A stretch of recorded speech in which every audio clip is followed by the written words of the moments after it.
Well, really lucky to have Shannon Rio back tonight. She gave us a great talk a couple months ago, back in the fall, about inviting birds into your yard and into your life, and it was really exciting. And people got really excited to learn about it and just get some ideas. And it actually inspired us. We're going to be doing a similar kind of talk on bats this year, how to invite bats into your yard. And we're lucky to get Shannon back again to give us an in-depth dive on woodpeckers. So Shannon Rio is on the board of the Klamath Bird Observatory because it works to protect birds and wild places in nature. And she's a wildlife educator with a goal of connecting people with nature so that they'll want to care for it and protect what they love. And she teaches classes in various settings and also teaches yoga, works as a nurse practitioner, and is devoted to family, friends, and community. And she's a great educator on all fronts. So thank you. Thank you, Shannon. I'm going to stop my share and hand this over to you. So I'm gonna share. Let me try this one. Does that work for everyone? Seeing your cover slide looks good. Okay. Hello, everyone. Um, I wish I could be with you in person, but here we are. Um, I'm really actually interested that people wanted a woodpeckers presentation. So what I want to do is, even before I start, I want to say I'm not into you buying things, but there's a book, and the book is called The Owl and the Woodpecker, and it's by Paul Bannock, and it's the inspiration for this presentation. So the name of the presentation is Woodpeckers as Keystone Species. So we have a lot of words we're going to learn tonight, like keystone species. Um, let's first look at this slide. This is a downy woodpecker. Looks like a sumac. Um, I want to say a few things about the connection of owls and woodpeckers. And really, what I'm interested in is how everything in nature is connected to everything else. Um, Woodpeckers are called an indicator species. What that means is they are dependent upon a certain specific natural setting. Some birds are generalists and some are indicator species. If you're a generalist bird, that means you can go anywhere. Robins are generalists. You can eat anything, scrub jays. You're really flexible. But if you're an indicator species, it means you have to have a certain habitat and you have to have certain food. And if you don't have those things, then you will not exist. Um, so both woodpeckers and owls are indicator species, and they really help each other out a lot. And that's part of what we're going to talk about tonight. Um, Let me go to the next slide, if I can. Let me go here. Let me go. Sometimes you have to tap on your slide a couple times. I know. Go here. Okay. These are the owls. So, these are screech owls, and owls add kind of weight and spirit to wild places. They require healthy populations of many plants and animals, and woodpeckers provide the holes that owls need to survive. And so when we talk about keystone species, that's one of the things we're going to talk about. For example, I want to read to you something about a keystone species. I love this word, keystone species. I'm a word person. Keystone species means that there's some species that if it was taken out of the ecosystem, it would harm a whole wide part of the ecological world. And keystone itself is a term that was coined by this man named Robert Payne. When you have a bridge of stone, there's a keystone, there's a stone at the top, that supports the bridge.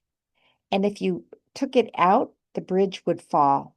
So keystone species is a word that means there's a species that supports the existence of other critters in the world. And I would say for woodpeckers, they support at least 40 other mammals and birds. And that's what we're going to talk about tonight. Not only are we going to talk about each woodpecker and how cool it is, but how it supports other species in the natural world. Oh, look at those little screechies. So, screech owls, by the way, um, there's a lot of them in Ashland. Uh, they are very nocturnal and they like to have babies like this. And this home puts up a box. But what we're going to talk about is that woodpeckers create holes for those species to live in. So here we go. We're going to talk about our first species, which is the northern flicker. By the way, the photography in this is by local people. Mel Clemens is a very good friend. Kurt Gooding is my husband. I like to just use local pictures. And let's start with talking about the flicker. So, hello.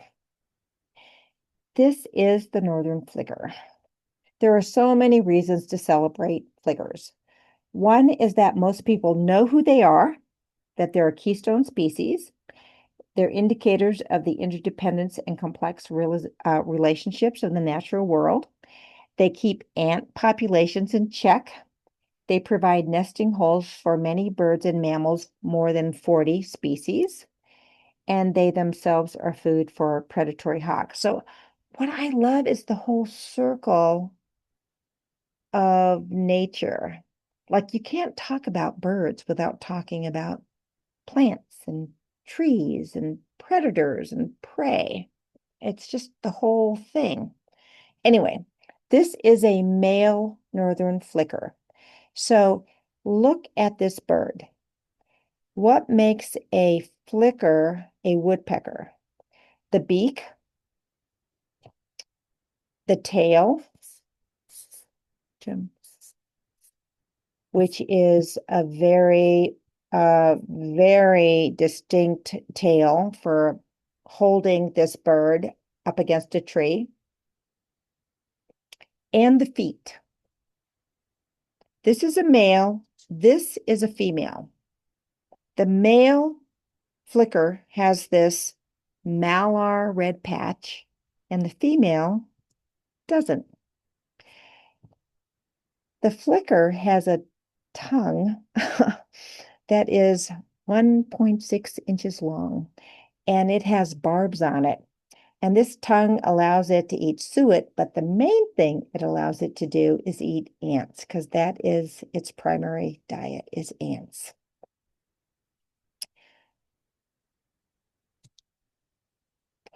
It loves suet.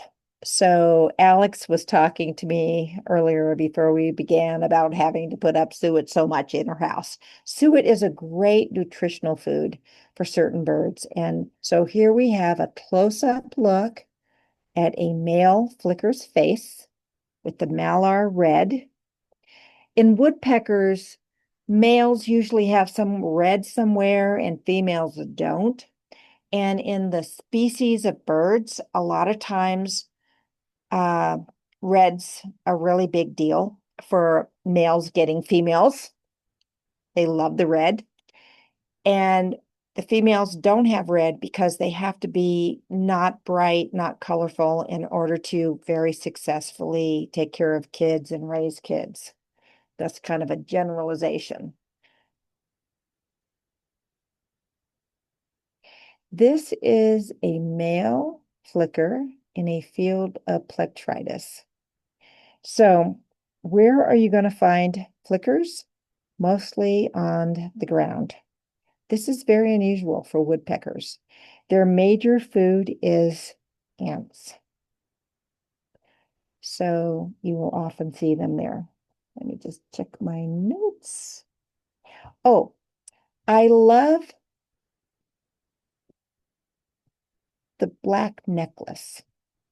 Look at the beautiful geometry of this bird. Black necklaces kind of have fascinated me. So what I did was I looked at other birds that had a black necklace. And what I discovered was meadowlarks have a black necklace. That's our state bird. Varied thrush have a black necklace. Killdeer have a black necklace. Some sparrows have a black necklace. If you are on the ground, having a horizontal line helps you blend in and makes you less vulnerable to predation. The other thing that is kind of a signature uh, find on a flicker is the white rump patch. But still, right now, just look at this picture.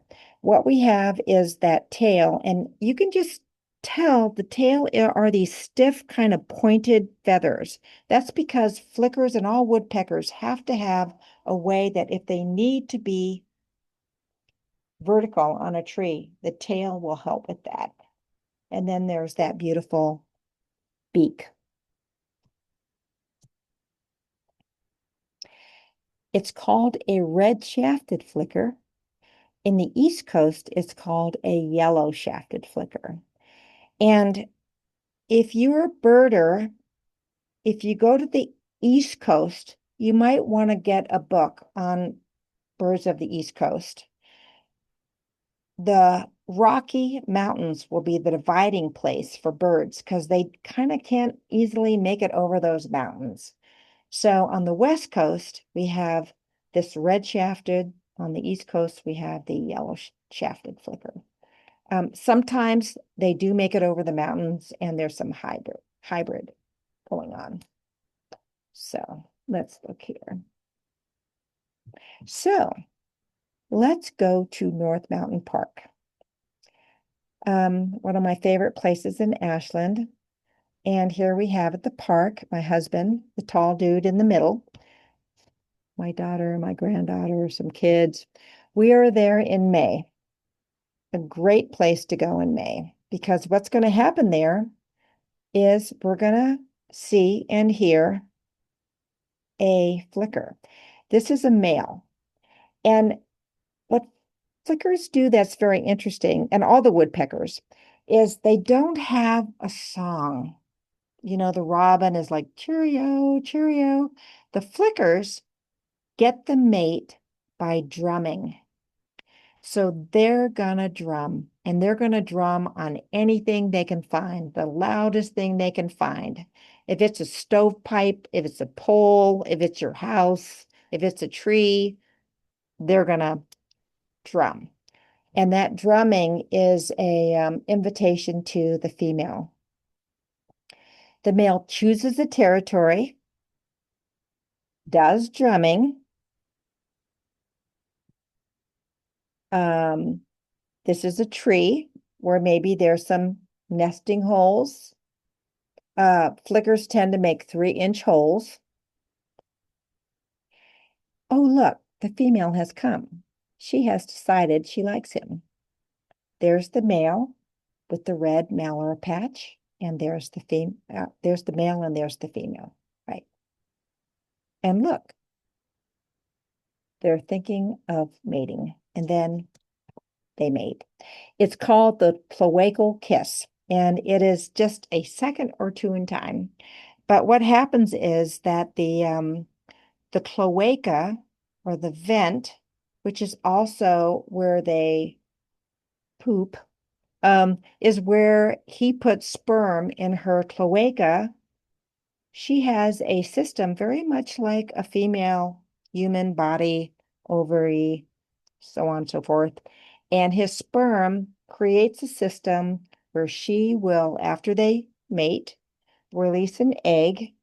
And let me remind myself, there's going to be about 4 to 6 eggs in a hole that they've made. And by the way, the eggs in the hole of the flicker are going to be very white. And if you look at pictures of eggs, usually they're speckled and they're all these different colors. But if you're in a nest hole, you don't need them to be speckled.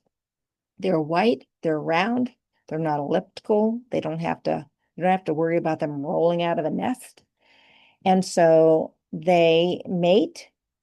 She lays 4 to 6 eggs. They're incubated for about 12 days. And then they're getting ready to fledge.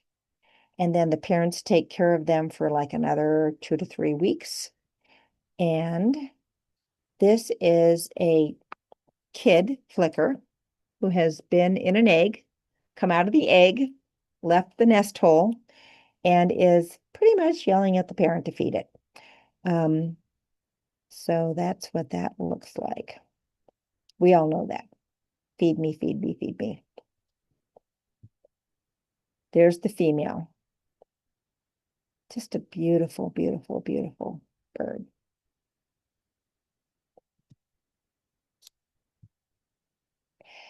I like this picture. I think it's a male molting its red feathers. So please know that birds molt their feathers, their entire body every year. So this one looks like it's in the process. It's probably maybe a first year male and it's going to eventually be a full-on male. It's got some feathers, but it doesn't have them all. It probably takes a full year to get your full red feathers as a male.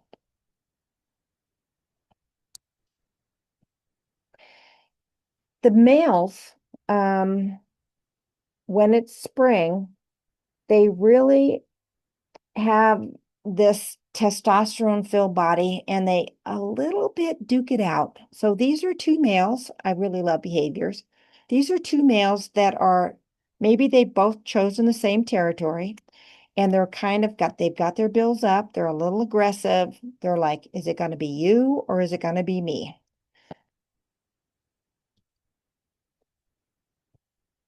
I just like this picture because I like seeing species with other species. This is a scrub jay with a male flicker. So, male flickers, let me look here for a minute. They create these holes for other species to either roost in or breed in. So this screech owl is the recipient of a hole made by a northern flicker. The kestrel, which is a falcon, needs holes made by flickers. This is a beautiful male kestrel.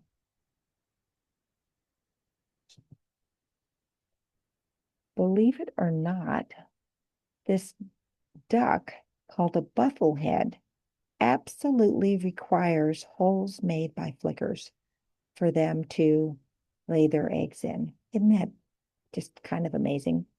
Bufflehead. This is a male.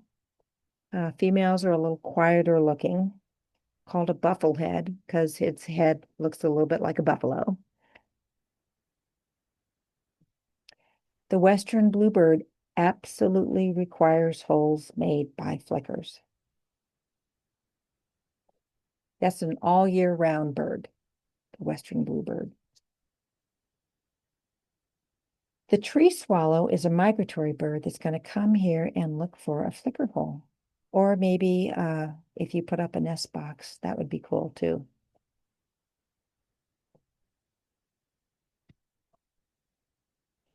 Unfortunately, starlings also like flicker holes.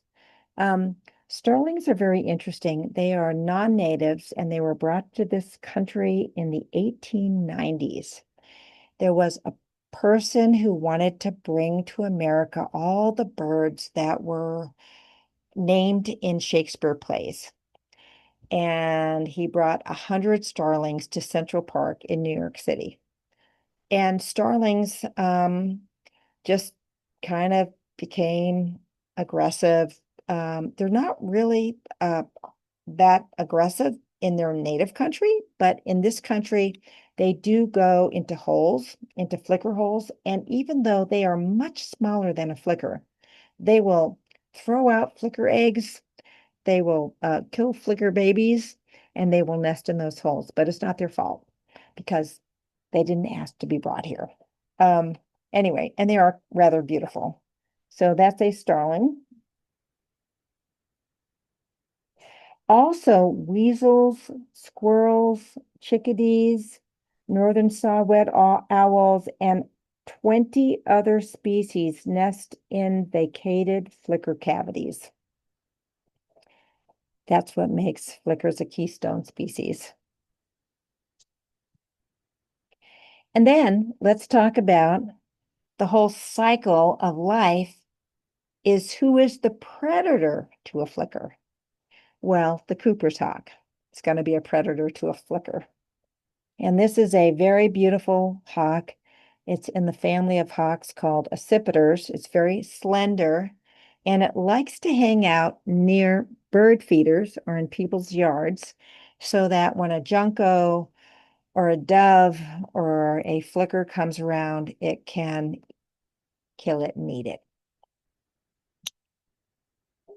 Also, sharp-shinned hawks, which look so much like Cooper's hawks, it's hard to tell them apart, is also an accipiter that will also kill and eat flickers, although it's a little smaller, so it tends to go towards smaller birds to eat. But um, predator-prey relationships are a very important part of nature. My last flicker picture is this one. Um, so we have this male, and I want you to look closely at the markings on the chest because I think they're hearts. So I want to say to everyone, Happy Valentine's Day. And then I'm going to stop for a minute and ask Eugene if we have any questions in the chat. Yeah, Mary asks, what time of year do flickers hatch out their eggs? It's gonna be, they're gonna mate in May and it's gonna be the end of May. And then early June, you're gonna see flicker babies. And I have a And question for you, which is, do they use the same hole? you know what's very cool? I think if we could give them an ICD-9 psych diagnosis, it would be OCD because they have, like people kind of go crazy with flickers making holes in their home, in their telephone pole, in their trees. They make new holes every year because they're making holes for the whole ecosystem. They're not just making holes for themselves. So they are very good at making new holes every year. Yeah. And then early on, Annette asked if like fried owls or fake owls work to scare woodpeckers away from homes where they like to put acorns in. That's a great question. I would say, what do you all think? I'm noticing that birds are pretty smart and they might think a fake owl is a real owl for about like one day. That's it. Yeah. Um, yeah, I don't think so. You know, people in my class, there's always people that say flickers are destroying my home. And I say to them, I know that's a real thing. So I direct them to Wild Birds Unlimited, which is in Medford, because Laura, who owns that store, has a lot of information about how to do things to protect your home, which is a very, very, very real thing. And in Ashland here, the nature shop also is very helpful. Those stores are not retail stores as much as they are resource stores for conservation and for educating people about birds and for really helping people out with bird problems. So, I think we didn't used to have all these homes. We used to have trees. Um, and we really have a problem with this is going to keep coming up in this talk. We really have a problem with how we um, suppressed fire and didn't support how fire would create dead trees, which would create very natural places for birds to make homes, and then they needed to seek out uh, people's homes because it's just kind of like a human created problem that we're always trying to correct because we're flawed people, but we really love nature. So anyway, as you all know, that's that story. Um, Mary also asked if there's a type of tree that flickers like best. Dead. We like Okay. them dead. We like snags. This is going to keep coming up in this. It's so funny. My husband's sister came this year and she went to my backyard. She's like, "Why do you have all these dead trees in your backyard?" I'm like, "I really love them." Um, I'm aware of being fire wise, but I also like leaving the leaves, and I cut the trees in such a way that they can still be snags, that they can be perching posts, and that they can be places where birds can um, make holes. Because, see, what dead trees do, if you're a woodpecker, you need the dead tree in order to, go into the cambium and make a hole. That's not going to be for all woodpecker species, but for most of them, they really require dead trees. So that's that. And is there, Alex asked if there's sort of a minimum height or how tall a snag needs to be functional for flickers or woodpeckers. I don't think so. I mean, when I go out in nature, I I see flicker holes everywhere, including on telephone poles, including on, I'm so if you look at woodpecker books, every woodpecker has a size hole they make. And flickers make the most holes of any woodpecker, and they make 3-inch holes. So they're making holes that are specific to the species they want to invite into the hole, not only for breeding, but for roosting, because birds also need to be able to just go into a hole and sleep safely at night when all the predators are out. It can be, there's no height problem at all. Yeah, Okay. Well, we're good for now, and I'll give you some more questions when you stop next. great. Okay, let's go on to downy woodpecker. Oh, nope. Goodbye. Goodbye, flicker. Goodbye. Love you. Uh, downy woodpecker. So, downy woodpecker. Here, so I want you to look at this. We've got the woodpecker look. We've got the beak. We've got the feet. That's called zygodactyl. That's when the feet can have 2 toes forward and 2 toes back so they can be vertical.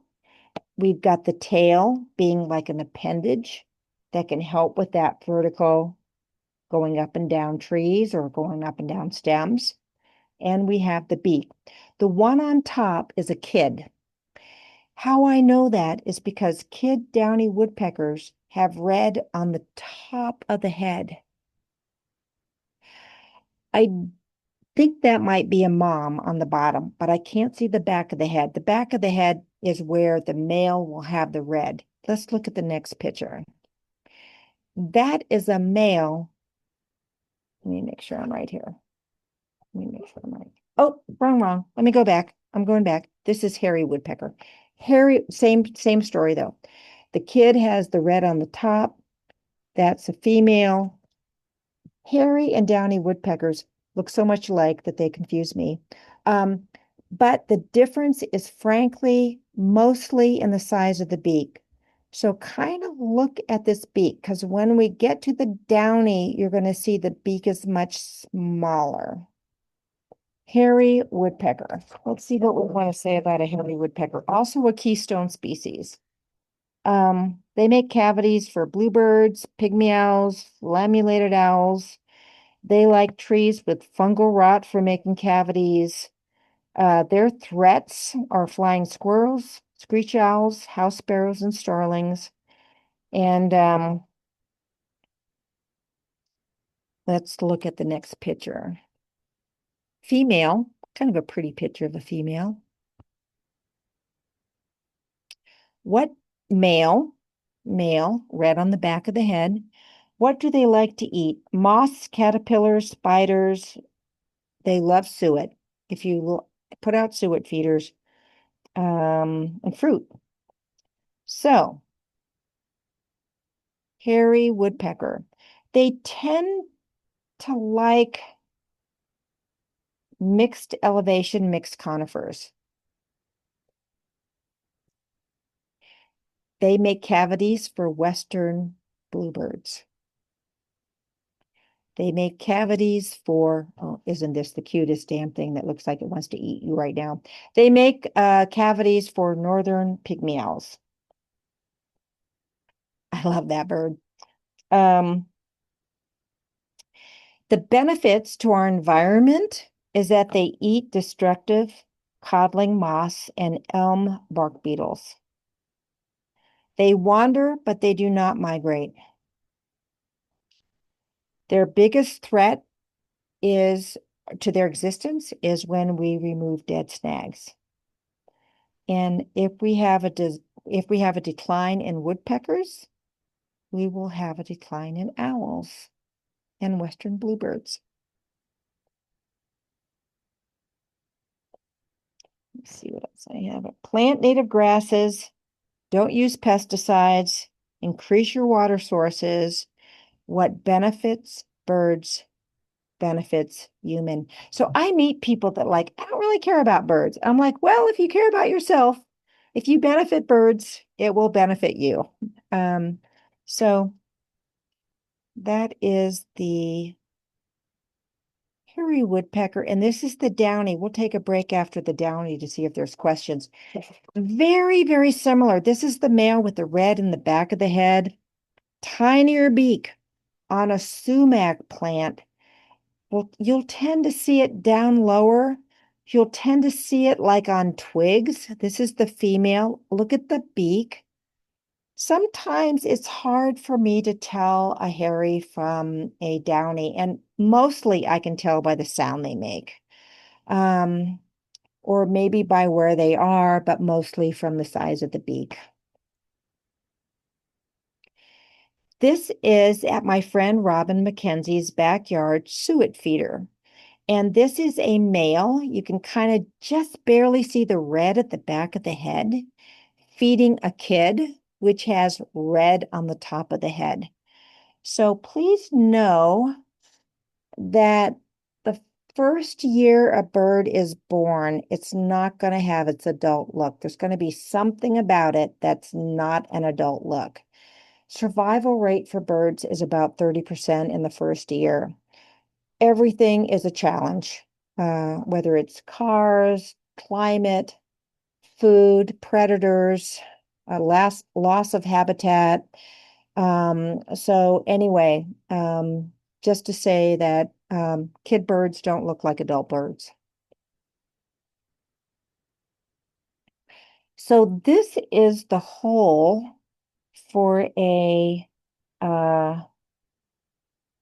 downy woodpecker. This is a male.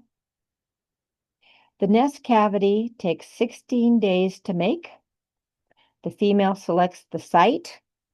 They usually lay 3 or 4 eggs. The male does a lot of the brooding, which is interesting. It's different for every species. And then once they leave the eggs and then they've fledged, after they leave the nest hole, it's another 3 weeks where the parents are taking care of them. Starlings drive them from the nest and destroy their eggs. House sparrows also, which are non-natives, will even take the kids and drown them.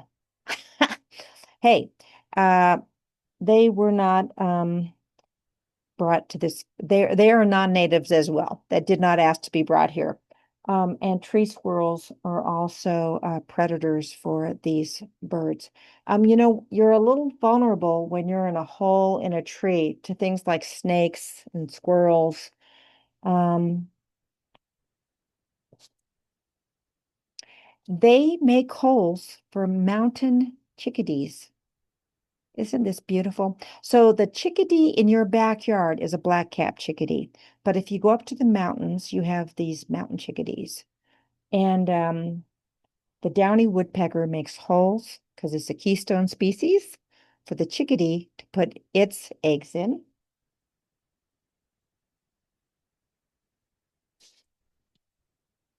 Okay, before we go on to the next species, any comments from the group? Yeah, we earlier on during the flickers section, there was a question that I didn't catch, which is from Julie. She says, I have read that there's some spirituality connected to flickers. And have you heard this? I think there's spirituality connected to every bird. I mean, I'm sorry, it's just so obvious. But I don't know what to say more than that, you Yeah. know. Okay, I will say this. I teach classes and um I'm kind of like you can talk to birds. Birds might talk to you. Um some people feel like when their family dies, the family member comes back and visits them as a bird, as a hummingbird or a hawk or a flicker.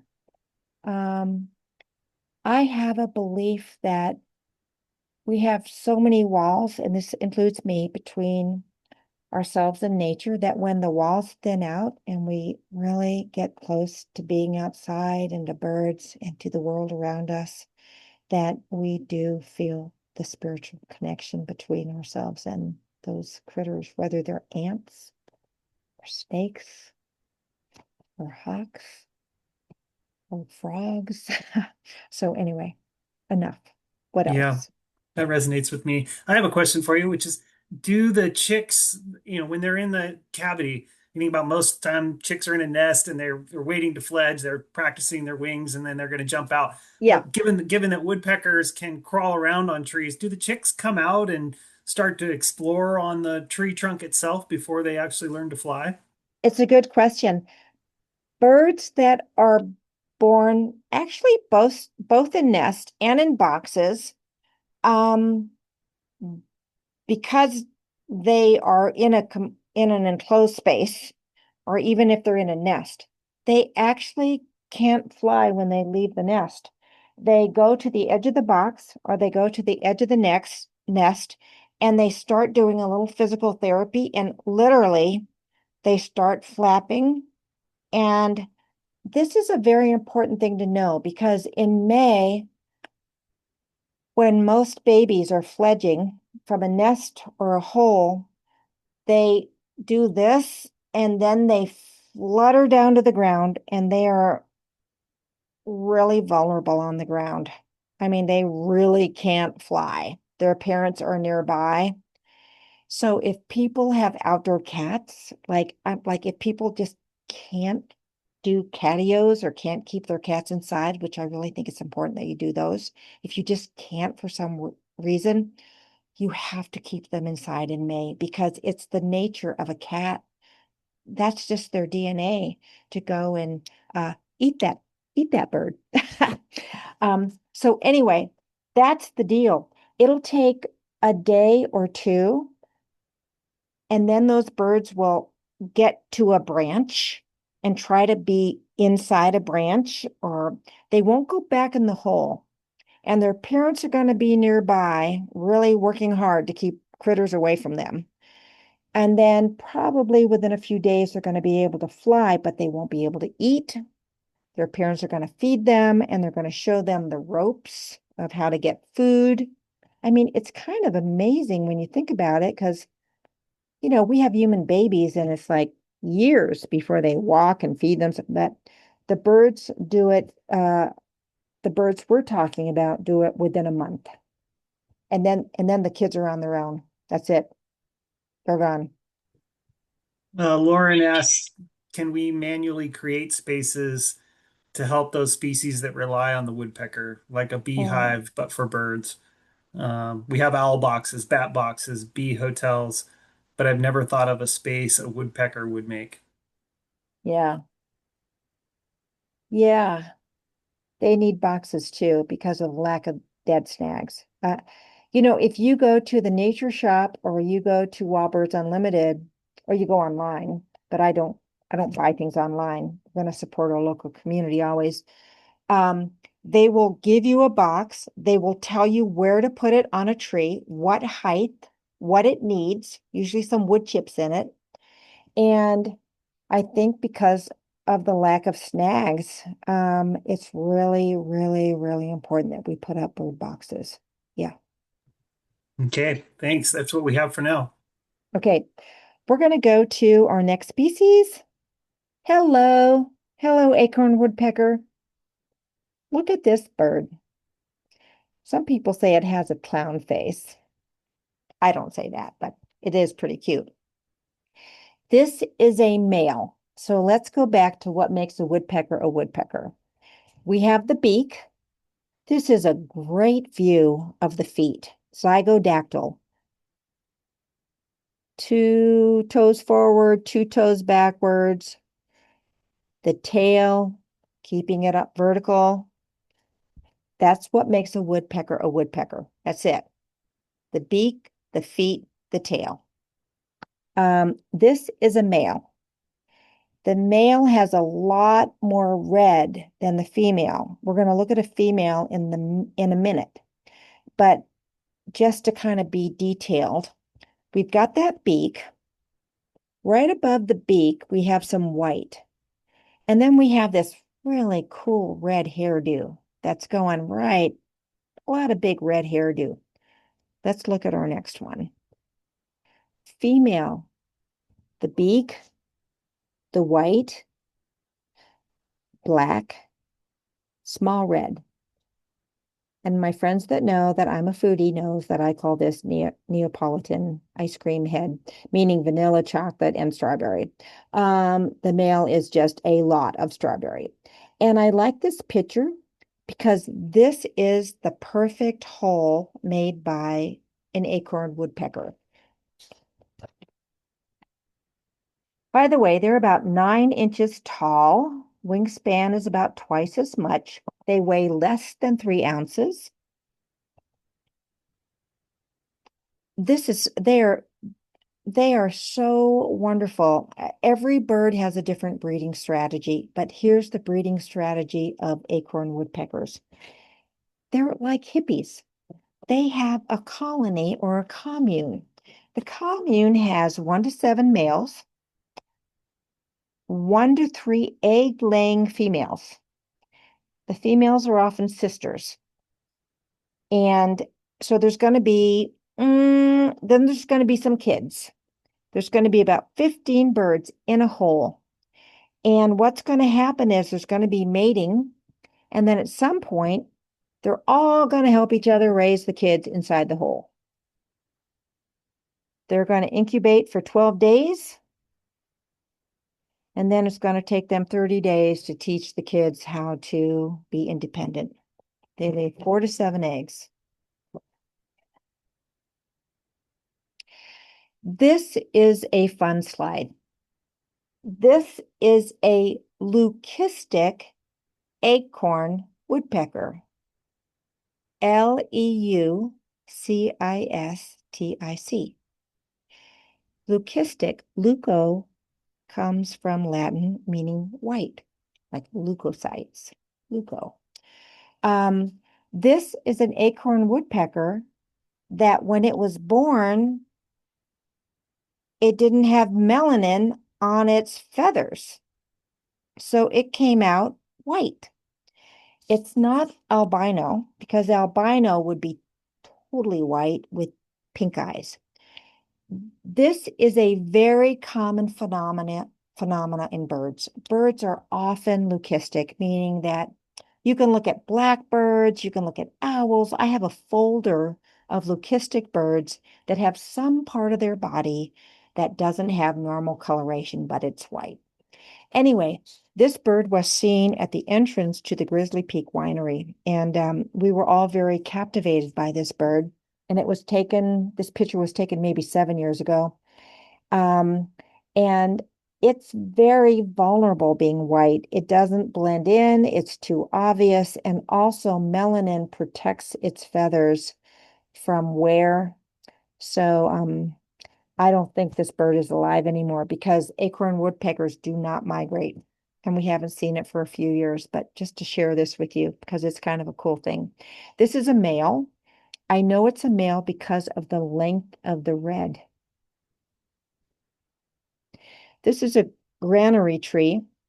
So what acorn woodpeckers do is let me look at their diet. They like to fly catch. They eat insects, they eat tree sap, they eat fruit, but their favorite food is acorns. That's their name. So what they do with acorns is they store them in trees, and some trees even have 5,000 acorns in them. Um, and if it's a time of year where there's no other food source available, this is their pantry, and they can go there and they can pull out an acorn and they can get the carbohydrate of the acorn, but often there's some insect in there kind of eating it, and they can get the protein as well. Sometimes they even use bird houses as a place to hoard some acorns. Smart. What birds use acorn woodpecker holes? Here we are again. Hello, pygmy nuthatch. That's an owl that comes into town. It's an elevational migratory bird. It comes into town in the winter. So I see it sometimes around Lithia Park. It's a northern pygmy owl. This is an elf owl, which is really an Arizona bird, but I still kind of like this picture because it's peeking its head out of an acorn woodpecker hole. It's our smallest owl. There's another owl called a saw-whet owl that will nest in acorn woodpecker holes. So acorn woodpecker holes support a lot of other species. Okay, questions before we go on to the pileated? Yeah, we have a couple here. Let's see. Any suggestions? Christy asked, any suggestions on how to deter starlings? We have acorn woodpeckers and starlings nesting in oaks in downtown Medford. Mm. Some some people make nest boxes and they put a metal ring around the opening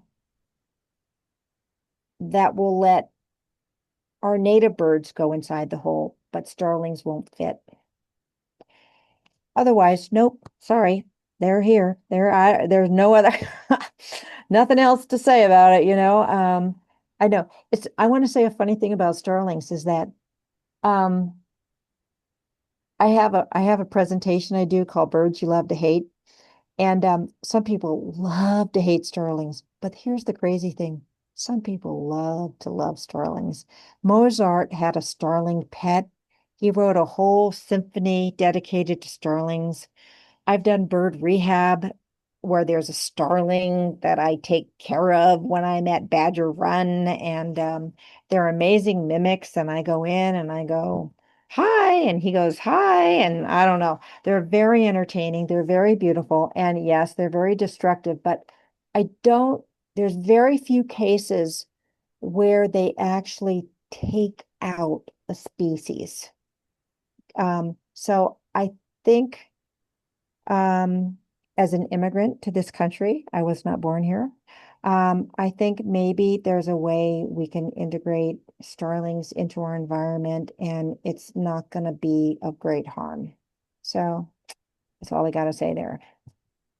Um, Nikki asks, if we have acorn woodpeckers using birdhouses for caches, when should we empty them so that other birds can use them? Mm, don't empty them. But if you want to empty them, whenever you have a birdhouse, what you want to do is before the breeding season, so that's going to be late fall or winter, you want to you want to clean out your birdhouse. That's for everybody, no matter what the birdhouse is for. What you'll find is sometimes there's birds that didn't live and they're dead in there. Sometimes you'll just find that they just need to be cleaned out for the next round. So that's going to be the time. Yeah. And then there was just a couple comments going back to the spirituality with flickers. Oh, good, good. I want Melanie, that. Yeah. yeah, Melanie chimed in and said that the indigenous people of Central California, the Ohlone people, um, from the San Francisco Bay Area, thought of the flicker as a special place and used their tail feathers for long horizontal flapping headpieces in their regalia. Oh, And thank you. there's also another comment here that the Hoopa people of the Trinity use woodpecker scalps in their ceremonial regalia. So Oh, thank you for connections. sharing that. I connections and um this is a little bit of a segue, but I'm just going to say this. Hmm, we had the Migratory Bird Act of 1916, and because we were just mass destroying birds big time in the early 1900s, um, this law got passed, and it said that we can't pick up or keep a feather. We can't keep a nest. We can't keep an egg. Um, and this has been a hard pill for my bird friends to swallow because people love to have something in their house. And I'm not a black and white person, so if you keep something in your house, you're not going to be in trouble with me. But I want you to know that why this got passed is because there was a realization that nature uses everything.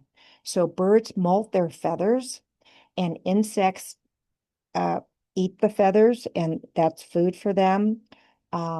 Barn swallows take the feathers and use them in their nests. Um, Nature really needs nature to stay wild and outside.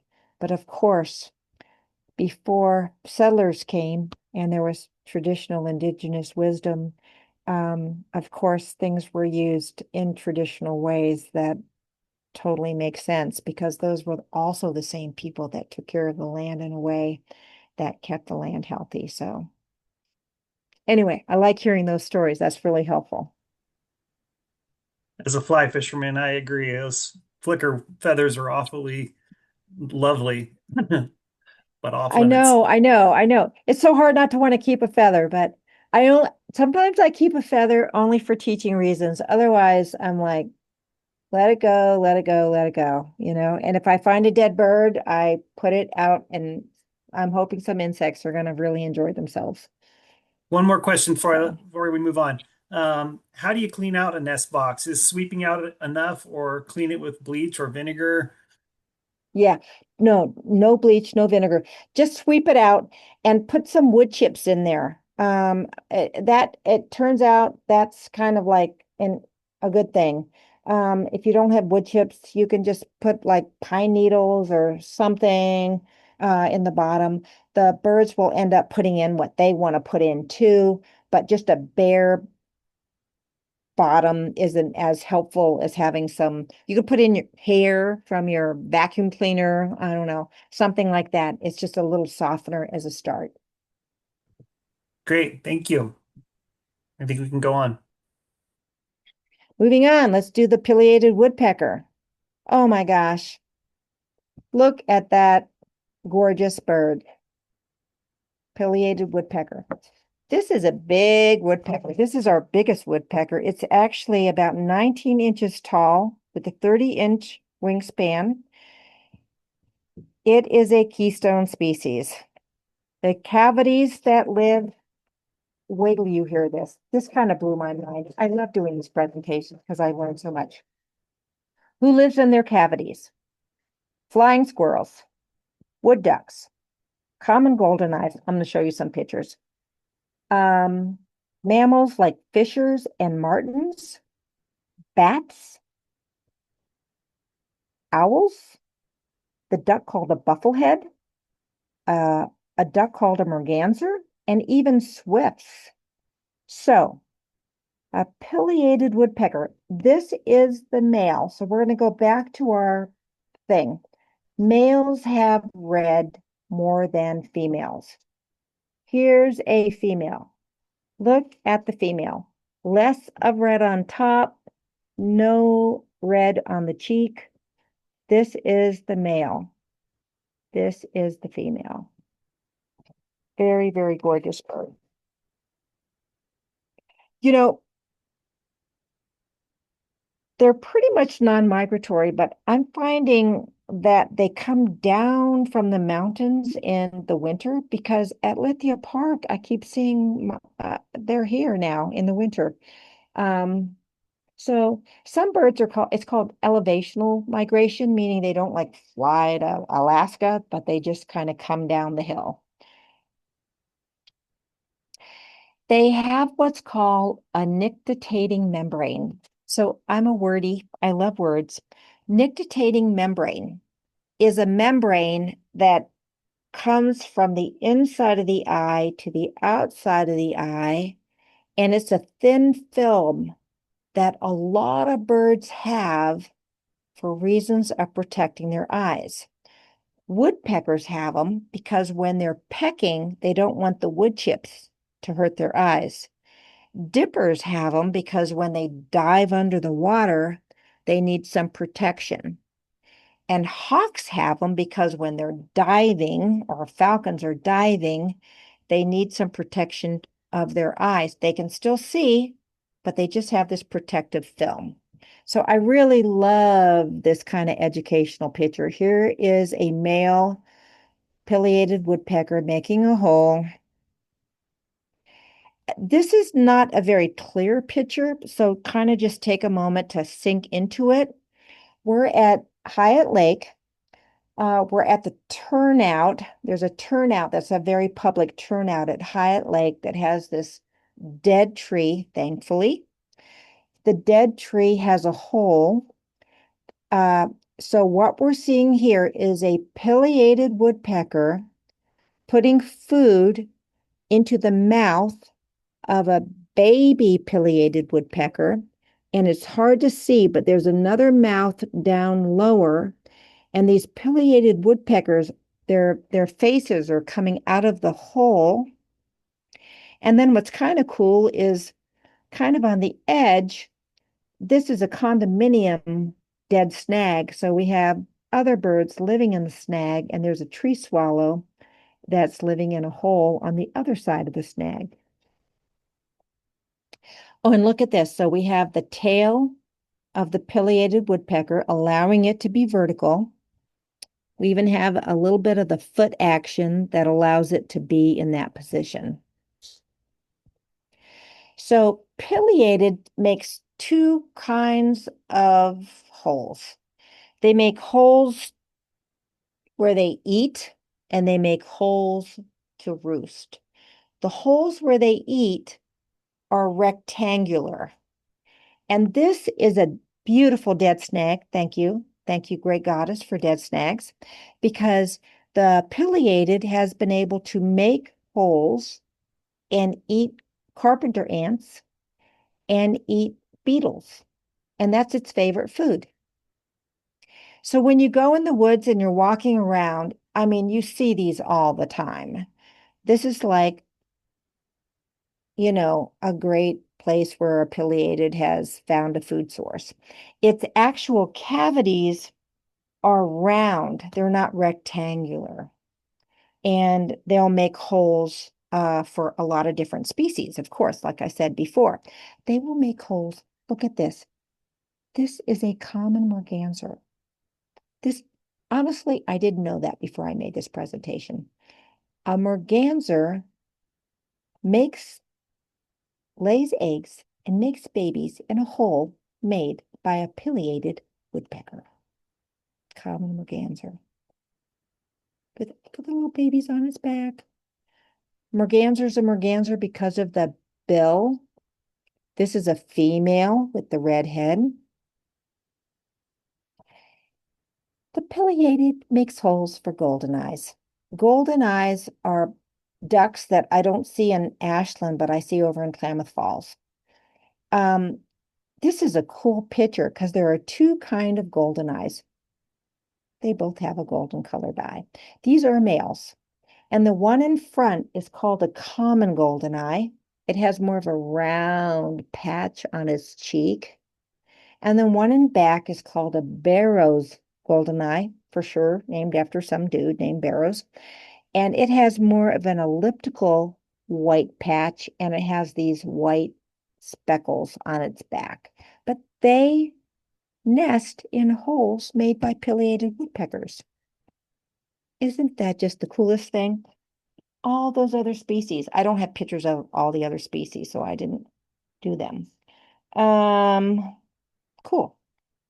Before we go to Lewis's woodpeckers, are there any comments or questions?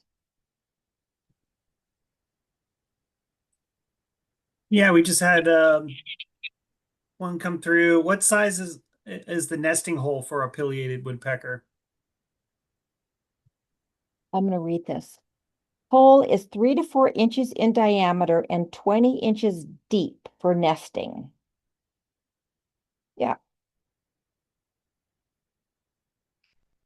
I don't remember stuff like that, so I have to write it down. They make up to 16 holes in one tree to allow escape routes from predators. I think that's kind of cool. They also peck bark around an opening to their nest hole to create sap so predators like snakes can't get in. They'll get stuck. Mark. We had Smart. Mary asks, where in Oregon do pileated woodpeckers live? Are they distributed throughout the state? Oh, everywhere. They're non-migratory everywhere in Oregon. And when I live just above Safeway. If I hike out my door and I hike for, because we're in Ashland and life is great and you can just walk up in the woods, I'm going to always hear a pileated woodpecker. I usually have sound effects, but I can't do it tonight. But they have this very wild, they have a very wild sound they make. So if you have an app, check your pileated woodpecker sound because it's very cool. Okay, that's it for now. Okay, Lewis's woodpecker. This is a woodpecker that I feel like most people, I bet tonight, even in this group, are going to be like, what? What? Lewis's woodpecker? So, you know, I've been studying birds for a long time, but I think it's maybe been like the last 5 years I've really had a relationship with Lewis's woodpeckers. They're really unique. If you want to see one, right now, I am doing volunteer work with the Southern Oregon Land Conservancy, where we go to the Rogue River Preserve every month and do bird surveys. And there are like 70 Lewis's woodpeckers there in the winter. And um, they are a mysterious bird. They're in steep decline. So the Klamath Bird Observatory is trying to get some money to put little backpacks on them, which is one way we track how birds, where they go, where they breed, how they survive. Um, they're a woodpecker. They have the beak, they have the tail, they do have the feet, but they don't really act a lot like woodpeckers in other ways. They don't, like, look at this one. It's on an apple tree. They don't do a lot of vertical stuff. They make very weird sounds that don't sound like a woodpecker. And if you don't see them in your binoculars, you just see kind of a dark bird. But when you see them through your binoculars, you feel like you have just won the bird lottery. They are so gorgeous. It's this dusky red, gray chest, beautiful bird. See the tail? It's a woodpecker. Here's something interesting. Its feathers on its back are black, right? They're black. There's tons of birds that have black feathers. but when the light shines on them, they look iridescent. It's kind of a showstopper of a bird. So it's named for Meriwether Lewis. As you all know, Lewis and Clark did the Corps of Discovery, where they came to the Pacific Northwest Passage, 1804 to 1806, to find a way. And they collected the first Lewis's woodpecker, which is still in a museum in New York, Natural History Museum, because that's what they did. They killed birds. They didn't have binos. They killed them, they studied them, they named them, they put them in museums. And that's, 1804 to 1806.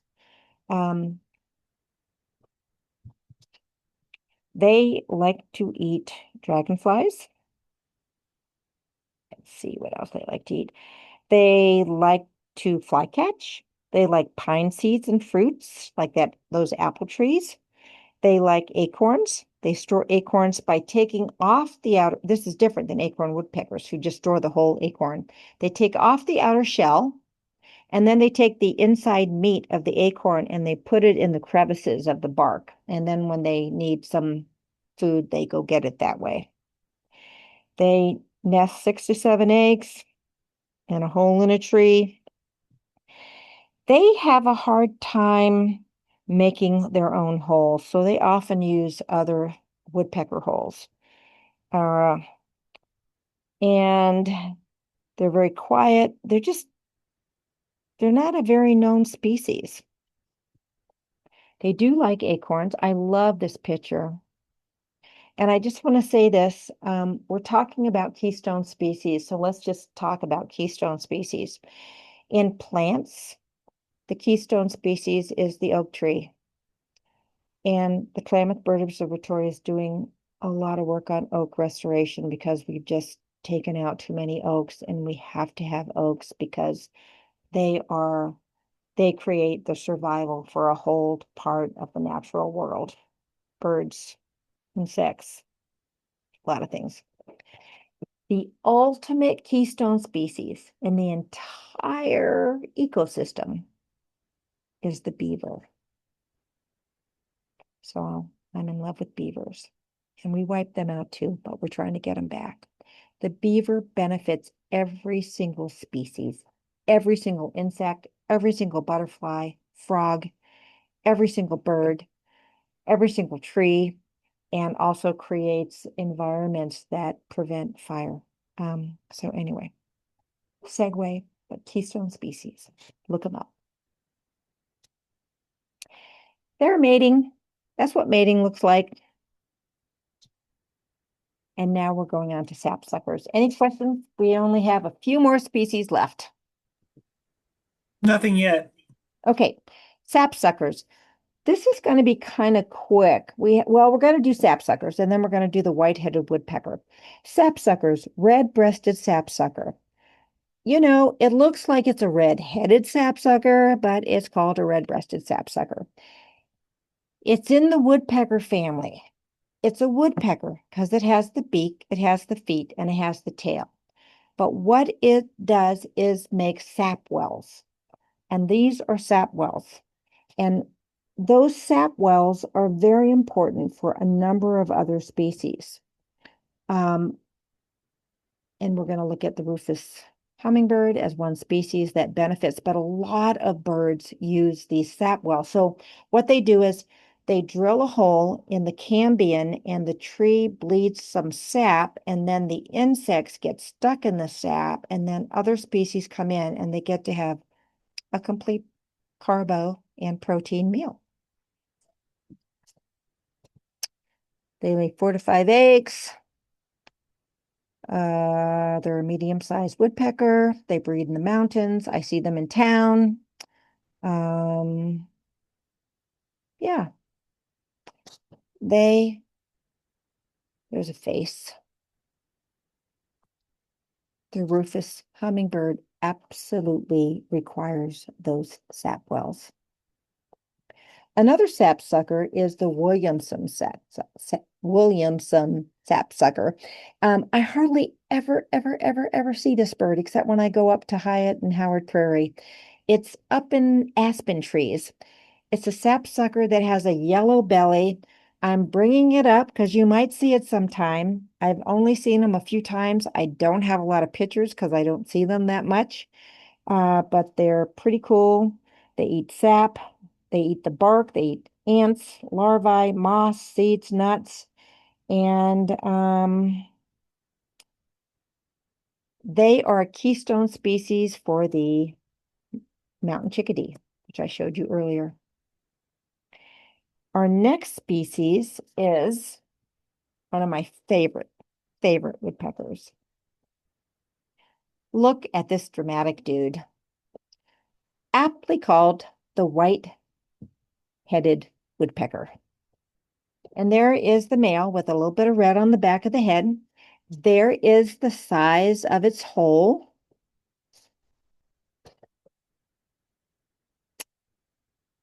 Its diet in fall and winter is mainly pine seeds. Interesting. But it likes to eat cicadas, termites, beetles. It lives in the mountains. It's never in town. I see it at Rocky Point. I see it at Mount Ashland. Let's look at some pictures. There's a male, there's a female. She does not have red on the back of her head, but isn't it pretty? So the Klamath Bird Observatory does bird banding up at Rocky Point.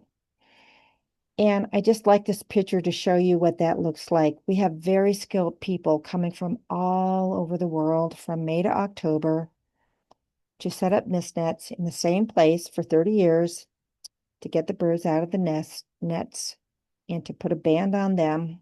And then we study their how they're doing. We look at if they're how much fat they have. We weigh them, and then every year, because birds tend to come back to the same place if they're migratory, we tend to catch them again year after year and be able to track how birds are doing. And we got to do that with this white-headed woodpecker. This is a place over in Eastern Oregon called Cabin Lake, which, like in many places in Oregon, there is no lake. It's just called Cabin Lake. But this is a water tank, and I love this picture because I'm like a water person, and I feel like these are the critters that are like paying homage to water, paying homage. The kid, white-headed woodpecker, the red on the top, the white-breasted nuthatch, and the chipmunk. And they're all coexisting and just loving the water. They're taking baths, and that's one in flight. White-headed woodpecker. Their cavities are used by mountain bluebirds, which like to be at high elevations. And their cavities that they make every year are used by pygmy nuthatches, which like to also be at high elevation places.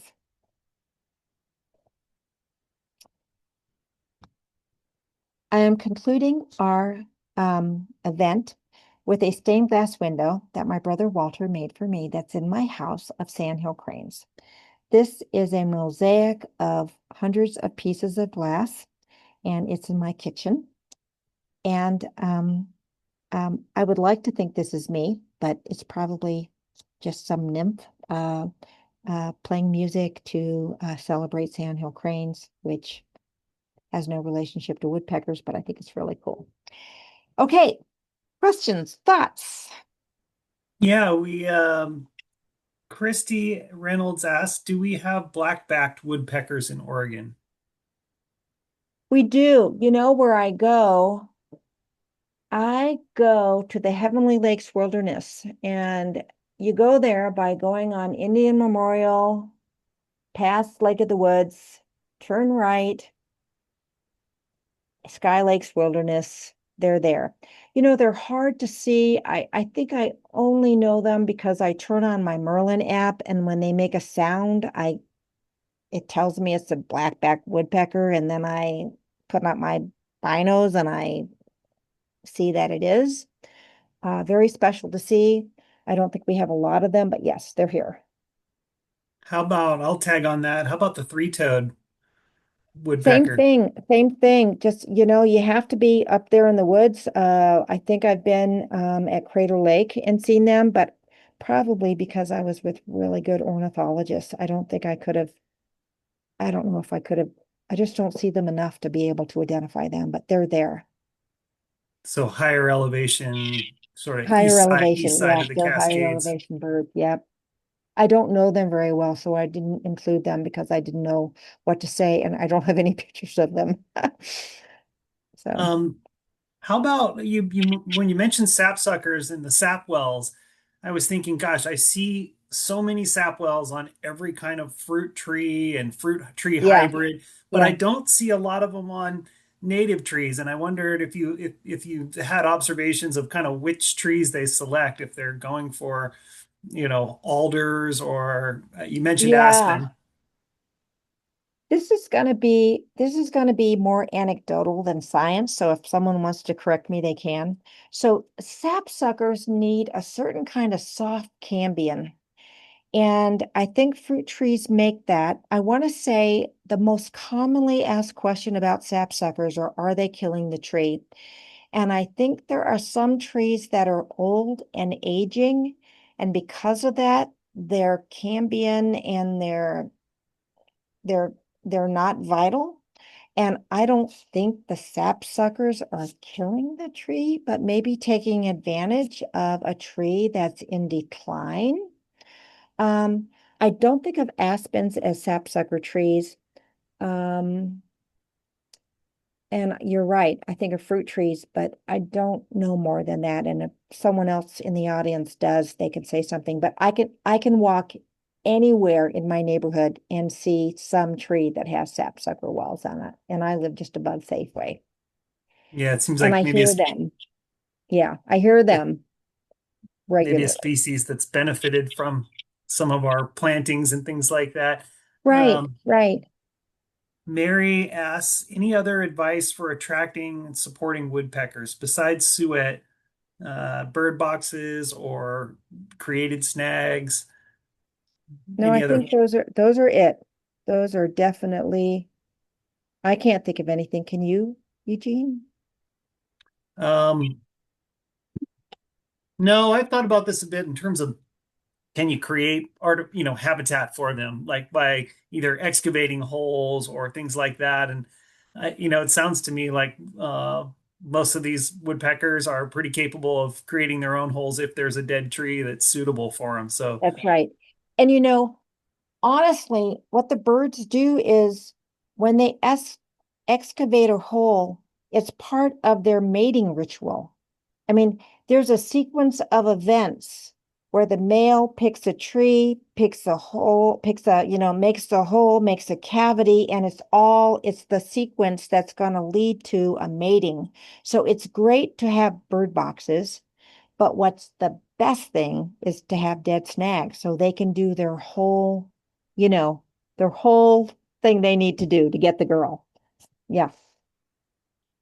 um, Suzanne Willow chimed in and said sapsuckers on willow trees, which I feel like I Oh, have seen their evidence of sapsuckers on some larger willow. oh, I love that. Yeah, I don't know enough about trees to know how hard bark is or how soft it is or cambium levels, but I think that's all a part of this story we're talking about here. I'm glad you mentioned the part about whether they're killing trees. I get people asking and saying that. I have some folks come into my office and say that this week that, well, we've got all these problems and with bugs and woodpeckers killing the trees up in our forest. And I thought, probably not. But any take Yeah, on that? yeah. We have the story absolutely oppositionally wrong. I mean, it's just keep going back to, I think we just keep reading we keep being informed by the old traditions.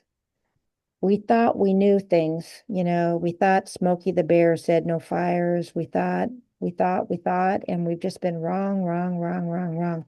I mean, it's even interesting. I'll be like with my granddaughter, and she'll say, "Oh, the fire is burning, forest is burning. That's so horrible." And I'll be like, not really. Like hot, out of control fire, yes, but moderate fire, no.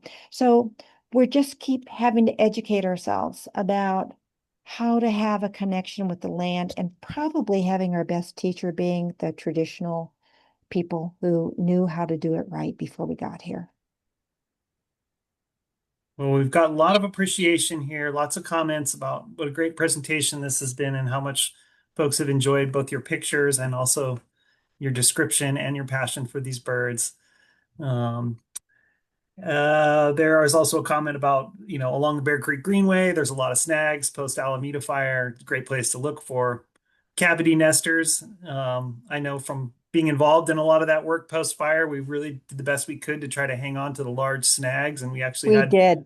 birders go out and identify the best snags that had the best looking holes and the best chance of longevity, and we tried to preserve those. And we also did some granary trees where we kind of took the top off big pines that were threatening to fall, but left the main stem so that there was a place Right. for woodpeckers to use to store their food. So yeah, the Greenway is a great place to look at some of the benefits of cavity nesting and the resurgence in wood ducks that is, happening as a result of that too. Yeah. Thank you, Eugene. I feel myself among someone that needs to be educated all the time. I do a lot of science surveys. I do tons of science surveys.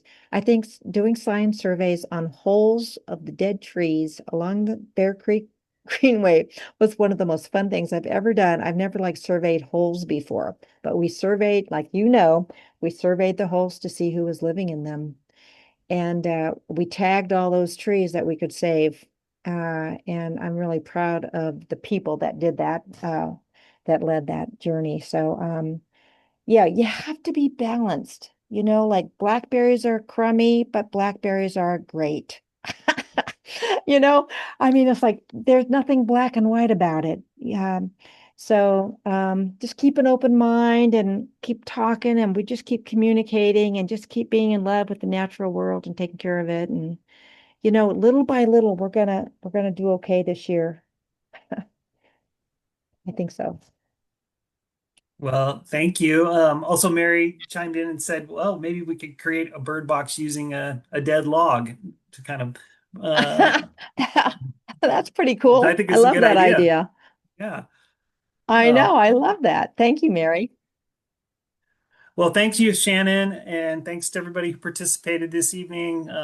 Just as a reminder, there will be a recording, and the recording link will go out via the same email that you got for your registration from Ideologics. So look for that, and we will look for good reasons to bring Shannon back. Good, more presentations we can get.